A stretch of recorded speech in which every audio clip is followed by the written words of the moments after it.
Ito mga idol na agency, marami din pinapaalis sa Japan, no? Maka-interesado kayo, pwede rin applyan ito. Pero bago yan ay...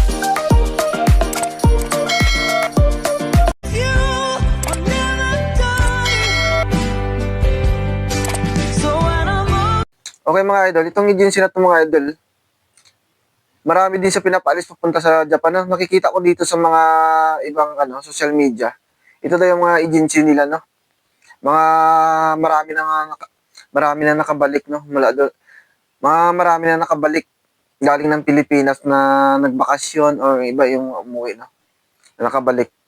Yan daw yung agency nila, no? Legit daw yan. Saka tiningnan ko rin, no? May siya, may license siya ng DMW or POEE, no? Saka siya, maganda pong agency na to, no? May 607, na siya, 7K na followers, no? Saka, sigurado kayo na hindi kayo maluloko dito. No, placement fee din po to. Agency na to, no? Ito na lang mga idol, ipapop up ko dito. I-flex ko dito sa taas, no? Ayan, tingnan nyo to, yung Multi-Resources Development Corporation, no? Ayan, tingnan nyo to. Ito yung mga nila. Ayan, i-flex ko dito yung mga picture nila. Yan ito yung mga nila, yung mga hiring nila ng mga trabaho.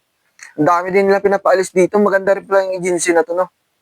So nakikita ko sa iba, ang dami din nila na na sinasabi nila, ito nga yan. Kasi chinek ko nga. Sabi ko, maganda nga to, okay din pala to, no? Kaya pwede nyo rin applyan yung mga idol. Malay nyo, matanggap rin kayo dyan. Ang gagawin nyo, pag apply lang kayo, no? Saka maganda ngayon dito sa Japan. Medyo tumataas na yung palitan, no? Bumabalik na sa 0.40 pataas. Pag nag-40 pataas yun sa mga idol, maganda ng sahod dito sa Japan, no? Pero kahit mag 0.38 pa rin. Sa ngayon kasi, nung nakaraan kasi 0.38, 0.39. Medyo mababa sa konti, pero okay pa rin ang sahod niya, worth it pa rin, no? Isa iba nga, medyo maliit nga, no? Dito, malaki-laki na rin yun. Hindi mo na masyadong kikitain dyan sa Pilipinas, no? Saka pag binata ka dito, malaki din maiipon mo, no?